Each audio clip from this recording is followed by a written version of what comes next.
Hi everybody, welcome back to my channel. I normally do business videos, but this is a video dedicated to excellent study habits. Now I know there's a few of you that are in college or university, and maybe you're going through your first year and it's just about to be midterm season when October, November comes and you have these midterm exams and you're probably wondering to yourself, is this similar to high school? Or what are some habits that I can, develop so that I can study smarter and study more effectively? Well, I've got some great tips for you. My first year was a little bit challenging at university, but I managed to do very well. I graduated with honors and I had really good marks. So I'm going to do a video dedicated to showing you some excellent study habits and tips so you can study more effectively and do better on your tests. So let's get started.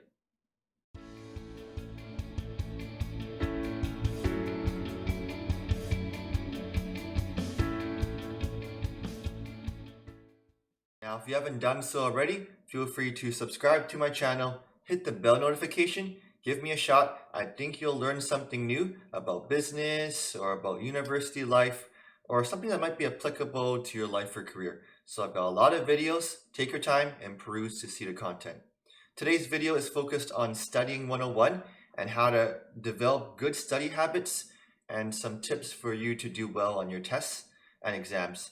Now, disclaimer, I'm not guaranteeing that you're going to do better, but these are some things that I did during my university career that I find to be very effective and some things that I think you should consider when you are studying. So we're going to learn about how to study more effectively, and here are my tips. So one thing that I mentioned in my previous videos on university life and success for first year students, I made a video up here, but it was to clearly lay out where all of my exams and when they're going to be. So I'm going to have a test on this day or maybe this day, plan it out, and then the professor is usually going to give you an exam outline. Here are the topics that are going to be covered, and you can clarify what's being tested, make an outline of the chapters that are needed to be studied, and then pace yourself when it comes to studying. So if you have a midterm and it's going to be on chapters 1, 2, 3, and 4, make sure you have a plan so that you can cover all the chapters in an adequate amount of time. Be a little bit structured with your studying. So you're not just going to go, oh, I'm going to study biology or chemistry. You want to have a set goal for what you want to accomplish so that it's structured, it's planned out, and you're not trying to cram all 4 chapters at once. So if the midterm is chapters 1, 2, 3, and 4, maybe one study session you're going to do chapters 1, and then maybe you do 2 and 3 because they're short. So you have to be a little bit more strategic about what's going to be tested on the exam, and then try to figure out your study sessions and schedules so that it lines up with what's being tested. If you're unsure about what's going to be on the exam, feel free to email your professor or TA for clarification. Which brings me to my next tip. Use your teacher assistants, and if you have any questions, ask them. Every course, especially some of the bigger courses, are going to have a professor, but also a team of teacher assistants that maybe will do discussions with you or smaller classes, but they're there to help you. Some of them are hit and miss, but in general, they can be very helpful. So you can visit the prof's office hours, ask them questions, or maybe you find you're more comfortable talking to the teacher assistants. And maybe you just have 1 or 2 questions, but if you understand the content and you ask them those questions, it's going to be helpful for your exam, and maybe you might even show up. So I find a lot of value in the discussions and just going to drop by the TA office hours to see if you have any questions.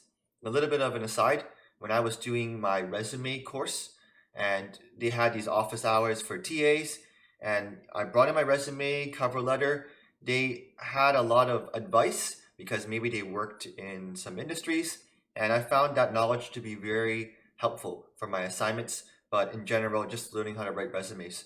So sometimes the TAs are going to be helpful, sometimes they might not be so, but in general, I find that if you have a question, feel free to ask them or shoot them an email, and you never know, it could show up on the exam and maybe you're going to fully understand it better.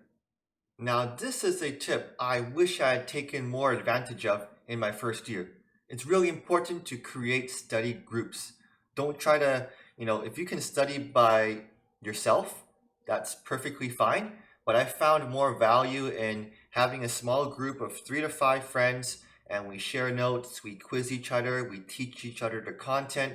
And in terms of Bloom's taxonomy, I find that when we're sharing, we're teaching each other, and we're going over concepts, I find this to be a very effective way of learning, especially for myself when, I'm not that strong at, let's say, for example, reading a whole bunch of text.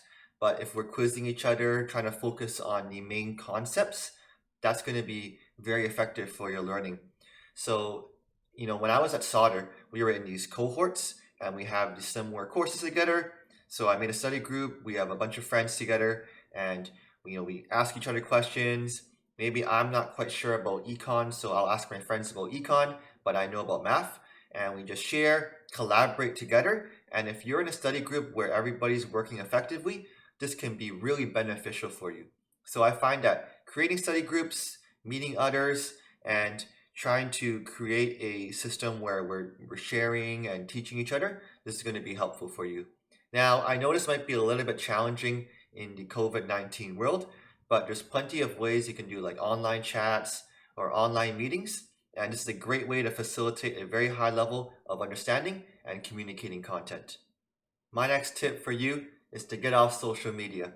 If you're constantly checking TikTok, Instagram, or other social media, you're not really engaging in the content, and it's going to be hard to memorize everything.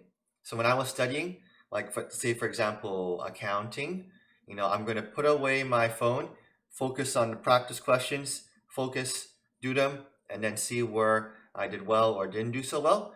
And if I'm constantly, checking TikTok or Instagram, it doesn't matter whether you're studying 6 or 8 hours because that time is going to be not used effectively.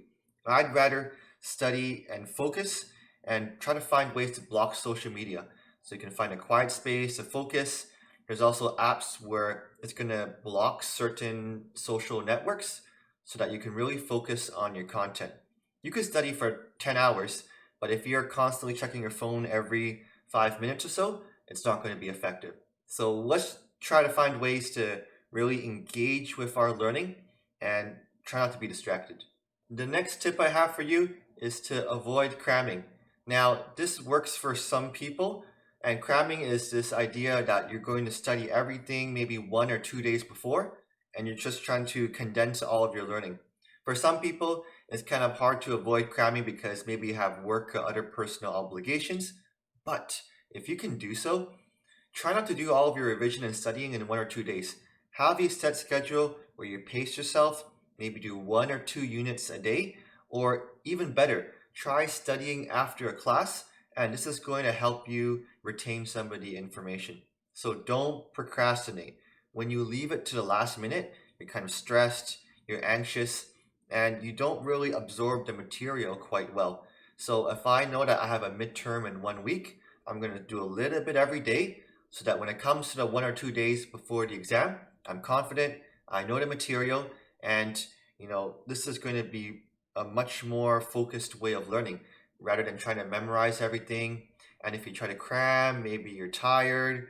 So this is going to affect your test performance. Now, for some people, cramming works, but in general, I'd say it's better to pace your learning. So if you identify that you have midterms in 2 or 3 weeks, slowly prepare and get ready so that if you have any questions, you can ask your TA or prof, but they probably won't answer any questions the night before.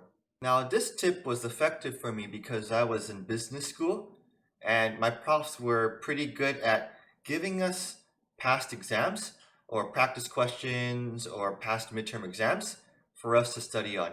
Now, this was an emphasis for me, and I did pretty well because I was able to think about the types of questions they were going to ask. And rather than read textbook chapters and trying to memorize everything, I would look at these past exams to get a general sense of the types of questions that they were going to ask. So if I didn't have much time to study, I would focus most of my studying on the content from past exams, study guides, and have an idea of what I need to study. So they're a good indicator, but not great, of the type of questions that are going to be tested. So obviously you shouldn't be relying on past exams and study guides, but they are a very effective way of thinking about the type of content that's going to be on the test, and this is going to help to inform your studying. So this might not be effective for everybody, but if you can get a sense of what the exam's going to look like, and then you can do a scenario where you do one of these practice exams and then time yourself, that might be very helpful for your studying. Tip number 7, do find some time to take breaks. Make sure you hydrate yourself, you eat some good food, and don't just try to cram 3 or 4 hours straight. Ever heard of the Pomodoro technique?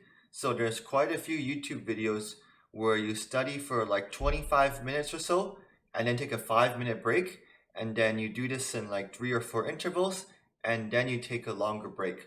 So by finding ways to give you some time to reset and not try to cram everything in 3 or 4 hours, this allows you to reset, focus, and you don't have to focus on multiple topics.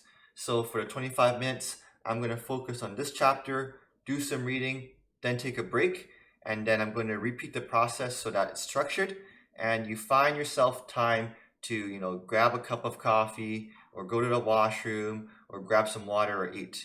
So it's important to find ways to give you some time for your mind to reset, and you're not just trying to memorize all of this content in like 3 or 4 hours. The next tip I have for you is to get enough sleep.